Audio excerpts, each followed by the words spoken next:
Hi everyone.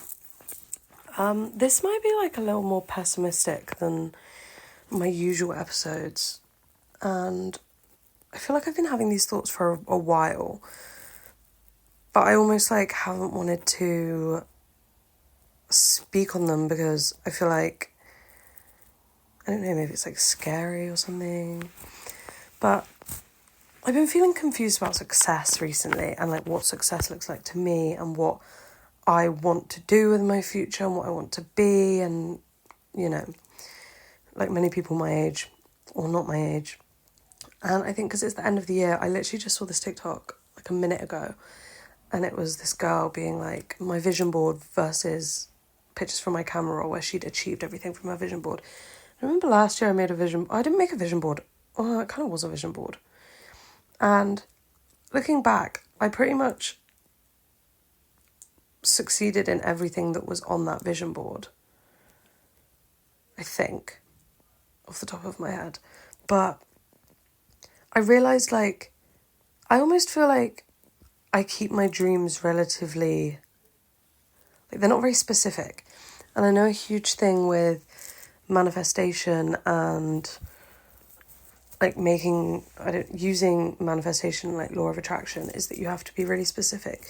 And I think for me, the main issue with this is that my wants and needs change so often. And I'm also not a person that overly wants certain things. I don't remember the last time I asked. I think the last thing I asked for Christmas was my Yeti microphone, and that was 2 years ago. And before that, I don't remember asking for anything for Christmas. I don't want anything. And I know, in the eyes of, if fucking Buddha was in front of me right now, he'd be great, you're enlightened. This is how you're meant to be. You're not meant to want anything. And I feel like I very much have the mindset of, whatever's for me won't miss me. So if something's not working out, it's not for me. Or, if I'm meant to achieve something, it will just happen organically and I won't have to, it's not work for it, because I have no issue working for something if it feels correct and authentic for me. But I'm not one of these people that will insert myself into situations that feel weird just because I want a goal or an outcome. And I feel recently, maybe the last 6-8 months, I've been really deeping this. I've travelled quite a lot this year. I've been to Brazil, I've been to Thailand, Australia, Egypt, and I've got quite a lot of travel planned for next year as well. And I've realised I really enjoy travelling and I like seeing different places, and I'd rather save up all year a lot of my money and then just travel. That's the my main goal, and I'm achieving those goals. So that is, I've done that. But that's not hard. To me, that's a very simple thing to do. But I understand that I'm in a very fortunate position because I have access to a cheap cost of living. I still live at home. I don't have many outgoings. I don't have, all these events on all the time. I just work and save my money, and then when I'm done, I go away, which is really easy for me. It's easy, but it's easy because I think it's aligned for me, this is what I was saying earlier about how I feel when something's for you, it just happens. These trips, they're for me. I'm learning things on these trips, and that's in my path. But specifically to do with podcasting, I've been thinking recently, I don't want to be famous. I don't know if that's the goal. I'd love to be financially free and be able to help my family financially and be able to not have to worry about money and be able to go wherever I want and do whatever I want. I'd love that. But the materialism of, I want to live in this apartment with this window type and archways and, fucking cast iron pans, and I want to have 1 million followers on my podcast and I want to have the best skincare and be able to buy La Mer and have a Birkin. Like, I don't want those things. Again, like, they would be nice to have. I'm not saying if they came my way that I would turn them down, because I wouldn't. But I don't feel as I'm actively... Like, if I was to make a vision board, a Birkin wouldn't be on it. And that's not me being like, oh, Birkins are a waste of money, because I understand that they're like one of the most important investment pieces in fashion that you can own. Like, I think it's a very smart financial choice if you have a Birkin. I'm not shaming anyone that has Birkin, but I feel that there's this disconnect with me at the minute where I feel like I've been on this podcast journey for a while, like, you know, what would be like 3 years almost. And like, I feel like maybe not like I've plateaued, but I don't know if it's like I've said everything I need to say, like, because I feel like a big part of me podcasting was like me going through my healing journey.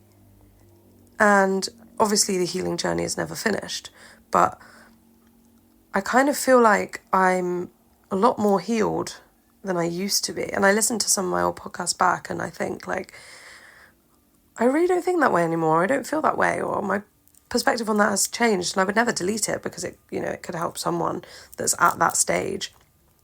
And I don't judge myself for the ways I used to think about things. I just understand that I didn't have the knowledge about them to think about them in the way that I think about them now. But obviously that comes with life experience. But I think there was a moment like 1.5 years ago where I was doing really, really well with my podcast, and I was having all these opportunities, and I was having all of these things happen, and it kind of, I felt like I was on like the brink of like, I don't know, not like blowing up, but like I started earning money off my podcast, and like I still do occasionally, but like pennies, like literally pennies.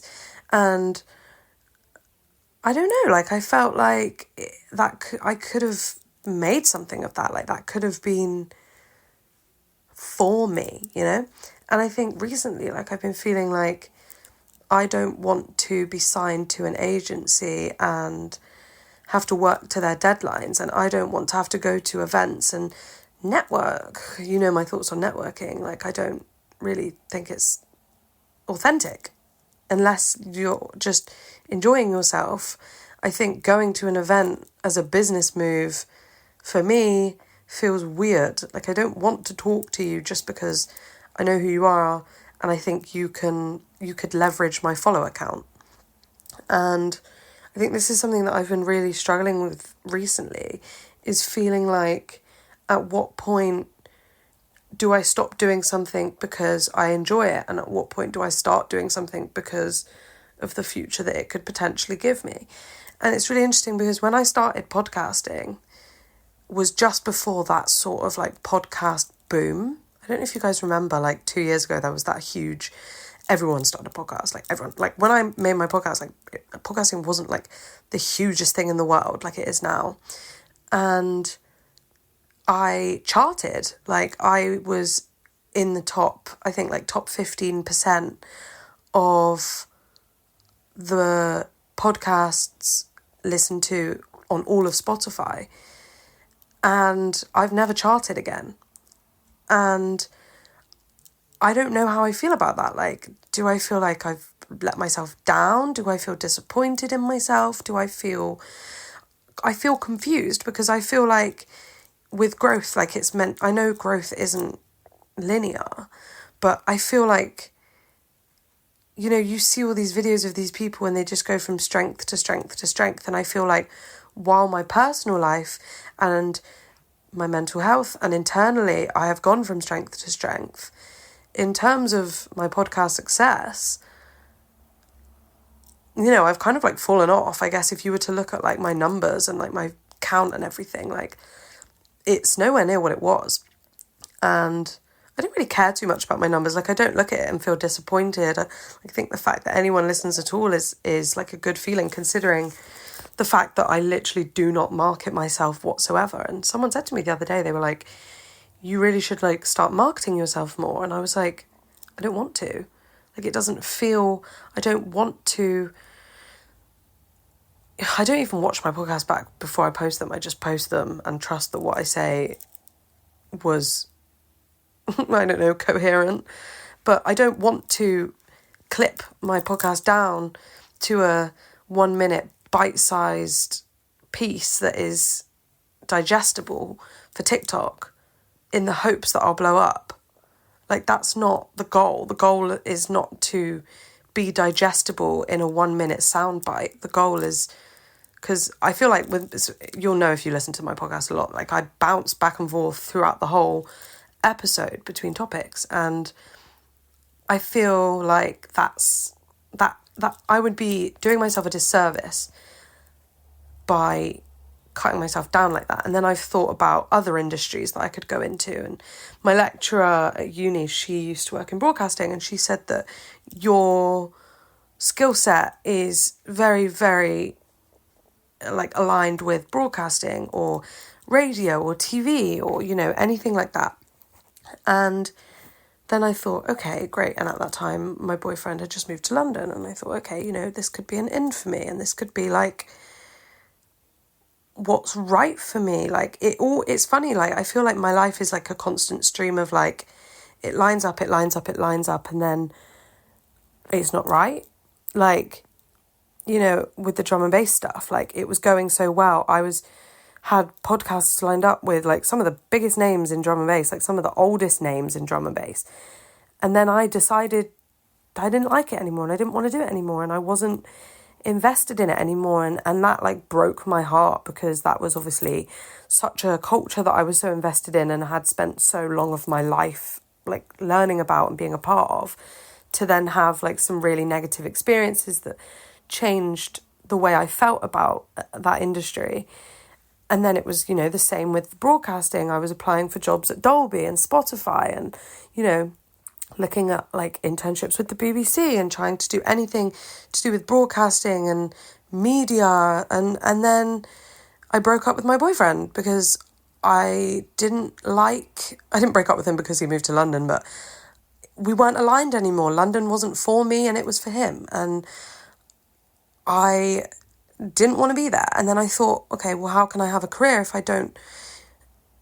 Anyone who's creative will understand this, that like, if you don't want to live in the hub, and the hub being London, New York, or like LA, it's almost impossible to make it. And I was speaking to this guy the other day that I know who does like street interviews, and I was like, how did you do this? And he was like, moving to London really helped me. And I was like, I don't want that for myself. And like, I'm thinking to myself, like, how do I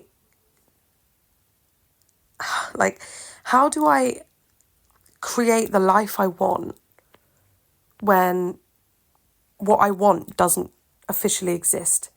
It's not possible for me to make something for myself without embedding myself in the culture that already exists within those spaces. I hope that makes sense. I think what I'm trying to say is that I don't feel the need to be in those places. I'd love to go to a movie premiere. I'd love to go to a fucking Revlon dinner or a Hugo Boss fashion show. Do you know what I mean? Like, I would love to do those things. That would be an amazing experience. But then the thought that if that became common for me, I would have to move there. I'd have to move to London, because that's where, you know, Big Smoke, it's like where all the opportunities are. And then that would mean not living at home with my mum or my family, or not being around my friends all the time, or having to leave my job, which I love, and like, you know, not being able to speak as freely on things because there's an expectation on me as to why I didn't speak about certain things, or, you know, like, and I know this is like a real first world problem, and there's people like, sorry, not to quote like Kourtney Kardashian, but there's literally people that are dying. Like, this is not a big deal in the grand scheme of things, but it makes me think, what am I doing? And I know that I'm doing it because I love to. Like, I don't really podcast for anyone else. I podcast for myself. So I don't really care about my numbers because it's like, you know, it's intrinsic. Like, I enjoy it. It satisfies me. It's not like I'm looking for someone to be like, that was really good, even though it's really nice when that happens. But I think it's like, where do you go from here? Like, this is what I'm good at. This is what I know. I would say the two things I know are communication and waitressing. And I don't want to be a waitress for the rest of my life. I love waitressing, and I think it's a very, very good way to make ends meet. And especially if you have a bigger goal, like for me, you know, with my travelling, like, it's an excellent way to get from point A to point B. But I want something bigger for myself in the future. I want to have some kind of career, whatever that career is, but I don't want to be an influencer. I don't want to go down that pipeline. I don't want to promote teeth whitening products. I don't. That's not what I want. Like, I would do, you know, sponsorships and things like that. Like, you know, like people do YouTube videos and they like NordVPN and all that shit. I would do that, but it's like, I wouldn't want to just take away the core of like what I'm trying to say just because my management said I need to roll out one video each week, or I need to hit a certain target each week. And if that involved taking a shitty sponsorship, I wouldn't want to just do that because, again, it would feel inauthentic. And I feel like the end goal right now is it's like this big oblivion. I don't know. And I feel like, especially with like the political unrest of the world, I feel like I don't want to create something for myself and then we go to war. And then that becomes the most important thing in my life, is survival. And, you know, when you are in a war-stricken country, the fact that you have more followers than someone else is very, very insignificant, and it does not matter. Not that it matters anyway, but I feel like social currency is something that is finite at the moment. Like, physical social currency and digital social currency have become so intertwined because of how connected we are to our phones that I almost feel like sometimes I don't even know my own worth outside of my podcast, which I've never said that before. And that sounds really sad to say. But I feel sometimes that if I'm not, I feel so connected to my word and the messages that I feel compelled to put out, that I almost feel that when I'm not putting those messages out, I'm failing myself, or my purpose is not being fulfilled. Because I know a lot of people feel like, you know, their purpose is to be a singer or to be an actress or to be a teacher. Like, I feel like my purpose is to help people through speech. And I looked into being a therapist. Might do that, not sure. But I feel like my word is all I have. Literally. Like, I know that sounds very, very shallow, but if you took away my ability to speak, I feel I would have nothing. You know, I see these TikToks, like, people, they don't speak, or they're like, it's about the outfit or the clothes or the hair or I don't know. And there's no speaking in it, which is great. I love watching that content, but I think about how important my word is to me. And then I think about this vision board thing, and I think, what can my word actually get me in this world?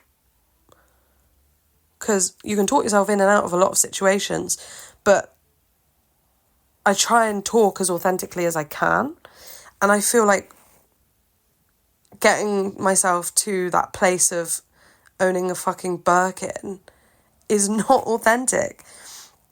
And it's not in line with, because you can disagree with me on this. You don't have to think the same way that I do about this, but I very much feel that you come to Earth with a set list of things to do. or achieve, or like things will find you. Like some of my most significant life moments, actually I would say all of my significant life moments have found me. I haven't gone to them. I'm very much like I chase people and I chase things and I chase, like I chase something physically, but the essence behind those things finds me, if that makes sense. Like when I became spiritual, that found me. That took a near-death experience to find me. But if I'm interested in someone, I will pursue them. Friendship or romantic, whatever it is, I will pursue them. That's the difference, is like I find certain things come to me and other things I have to go to them. But the things that come to me are always the ones that are the most transformative, I guess, for my life. Like when I had, when I found out that I could do specific spiritual things, that wasn't because I really, really tried. Like I think that was one of the reasons that it was so like empowering, was because I didn't try. It just happened. And I don't want to sound like one of these people that's like, oh, well, yeah, life just like, comes to me and I have never worked hard for anything in my life, because that's not the case. But like I was saying earlier, like I'll work hard for it if I feel it's aligned for me. But if it's not coming to me, then I think, what's the point? And like with my podcast, I'm not going to stop podcasting because I enjoy it. I've just given up on the, marketing side of it. Like I don't care to do that. I don't want to keep trying to pour into this cup that is, oh my God, did you hear that? Sorry, I'm kind of ill. Apologies. That was really bad. I don't want to pour into this cup that is like not my cup to pour into, like, and that doesn't mean by making content. That means by like trying to market myself, and like I was saying earlier, like making myself digestible and taking myself to events and commenting on fucking other podcasters' social medias. Like, please check me out. Like, I don't want to do that. It's like, to me, it's embarrassing. Honestly, I find a lot of networking stuff embarrassing, and I know like embarrassment's a social construct and that if you never try, you'll never know. But like I would rather never try and never know than put myself in that position, because it's not so much embarrassment in the sense that I'm embarrassed about what other people will think. It's that I think it's embarrassing to fight for something that isn't yours. Like, that life isn't mine. I love the life that I live. I'm happy in the life that I live. I enjoy who I am and where I am and what I'm doing. And to fight for something as feeble as Instagram followers or a Birkin or a trip away on a fucking Tarte brand deal, it's like, it's almost, I think, insulting to the guides that have given me the life that I have now. Like, that's how I see it, is like, I am so content with what I have that I think anything that I get now is an added extra. I don't need anything else. And I know by saying this, I'm literally manifesting more of the life that I have, which is great because I love the life that I have. But I think like, it's so funny to me because it's like a real paradox that to manifest, you have to believe that you already have that thing. But surely by that act of want, even if you believe that you will one day have it, you're still saying that you don't have it now. And not that there's anything wrong with that, but that's always maybe been a bit of a disconnect between me and manifestation, is that I believe the life that I'm owed will be given to me. And I won't have to, I don't think life should be hard. I'm not saying you shouldn't have to work for things, but I don't think that life should be this struggle to become a fucking D-lister. Like, I don't think that. Like, I can make a very comfortable living for myself doing what I'm doing now for the rest of my life. But that still doesn't feel enough. It's like, I'm content now, but I don't know if I would be in 5 years. doing what I'm doing, even though I'm literally moving country, which is like a complete change up. So that whole point that I've just made is irrelevant about it not being me being content with it in 5 years, because who knows where I'll be in 5 years.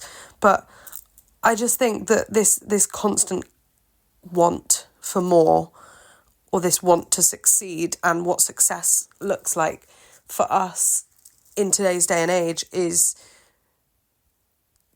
really perplexing to me, especially if you hold similar beliefs to me, and you think like I do, that I very much believe that we have like I don't know if it's like a soul contract, or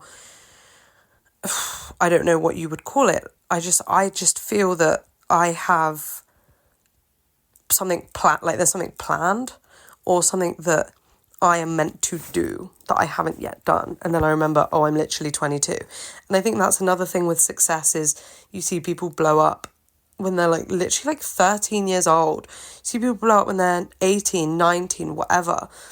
And I feel like I'm getting to the age where it's almost like you're out of that child prodigy vibe. Like I watched Queen's Gambit a while ago, and for like the third time, and someone said to her when she was like 19, they were like, you're far too old to be considered a prodigy now. So now you just actually have to be good. Like you can't just bank on being young anymore. That's not going to be enough. And I think I feel that, as I age, and I've always felt like no one's paid attention to me, like, or what I have to say. So I've always really looked forward to aging, because I've always felt that the older I get, the more people will take me seriously. And that's one thing that I've always lacked. So I guess like that's a bit of like, I don't know what you'd call it. Like, not like a love language, but maybe like a future language in the sense, some people look forward to getting older so that they fill out into their body more if they were insecure about being really skinny when they were younger. Or some people look forward to aging so that they can buy themselves whatever they want if they grew up in a financially insecure household. Or some people look forward to growing up and being able to start a family if they didn't have access to that. I look forward to growing up and being listened to, because I wasn't as a child. And I think with my stem of what I'm looking forward to, I feel like I'm taking these steps, like I'm doing these things to get me to that place. I'm putting out things that show that evolution throughout time for myself. It's like I know now that what I'm saying now is correct for me, but in 5 years I'll be like, oh, you're so cute for thinking that way. Because I listened to my podcast from a few years ago and I sound so self-righteous. I'm like, I believe so much in what I'm trying to say. And this is like the point. Like so many people have said this to me about my podcast. Like you believe so much in what you're saying. And I think that's why I couldn't do that whole stint of like, just kind of claw your way to the top any way you can, say whatever you have to do to get there. And like, I feel like that makes me feel like maybe podcasting just isn't for me. Like it is for me in the sense of I'll carry on doing it for me. But in terms of like becoming a public figure or becoming any of those, I don't know, who's like a big podcaster, like a Joe Rogan. I don't think I'm going to be the next Joe Rogan. Like I don't think I'm going to be one of those people. I don't have it in me to be scheduled like that. Like that's not how this is. And I don't know. There's no like end goal of this episode really. I think it's just to discuss like what success means to me. And I think like I'm really trying to redefine like how I view success and how I think I'm very successful for my age and what I've achieved and the things I've been through, the places I've been, like what I've got to experience at my age. I'm very lucky, but I'm also very aware that comes with privilege. And I think this is another thing with success, is that success is not an even playing field. Your success is very dependent on where you've come from or what you've made from what you have. And I know that I wouldn't have been able to go to half the countries that I've been to if I didn't have the living situation that I do at home, or I didn't have the support behind me, or, like a lot of my friends, I used to be friends with this girl and her mum was like, you can't go here and you can't go there and this will happen to you if you go there and you can't get a job and there's no, like, just very like negative in her thought process. And obviously this girl that I was friends with internalized those thoughts, and then she struggled getting jobs, and she struggled paying rent, and she struggled doing those things. And I've come from a very positive home of, you can do anything you want, or you can go here and you can go there. And my mum travelled a lot when she was younger as well. So I have those beliefs that it is possible. And it's like, I think if you see something in action, it's much easier to achieve it, which is why I think it's important to have high achieving friends. Anyway, I'm going to stop talking now, but thank you guys for listening. Hopefully the next time I speak, I'm a little bit not as ill. Love you guys. Goodbye.